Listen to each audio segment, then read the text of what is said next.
25 años y aún sigue funcionando.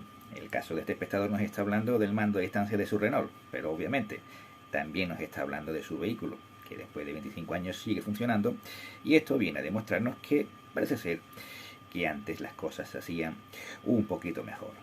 En el caso de los mandos a distancia, del que no estamos hablando en este vídeo, pues antes se fabricaban mucho más simples, más sencillos, más robustos, con mejores calidades de acabado. No tenían tantas funciones superfluas, que en algunos casos nunca llegamos a utilizar. Emitían en frecuencias fijas y tenían una codificación muy básica. Quizás sea ese el secreto de que lleguen a durar tantos años. Los mandos a distancia actuales, bueno, pues se ven afectados seriamente por la miniaturización de los componentes. Ya sabéis, cuanto más pequeño, más delgado, más fino, pues más elegante y más atractivo es. Pero parece ser que conlleva un precio, y es que va a tener una menor durabilidad. Ya sabéis que va a tener posiblemente una peor calidad de acabado. Suelen verse afectados pues por la calidad de las soldaduras, por la calidad de los componentes.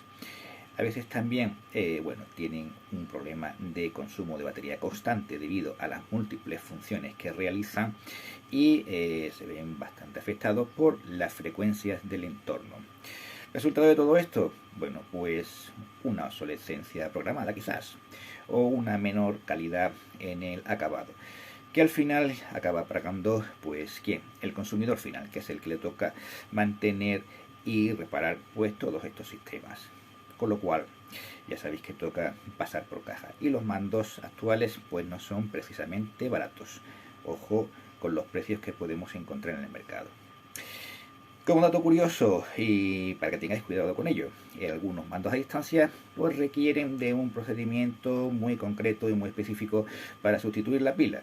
Si no seguimos estos procedimientos, pues corremos el riesgo de que el mando se nos descodifique, se nos desprograme, con lo cual nos va a tocar pasar por caja en el taller o en el concesionario para que nos vuelvan a recodificar los mandos. Por lo tanto, ojo con esto, tenéis cuidado. Dejadme en los comentarios, ¿vosotros tenéis mando de la vieja escuela o tenéis mandos a distancia actuales? ¿Habéis tenido problemas con ellos? ¿Habéis cambiado la pila y habéis tenido algún tipo de problema? Dejadmelo en los comentarios. Ya sabéis que os leo y trato de responderos lo mejor lo antes posible. Soy Emilio Motor y te cuento lo que tu mecánico no te cuenta. Si te ha gustado el vídeo, pues no olvides darle un like y suscribirte al canal. Chao, chao.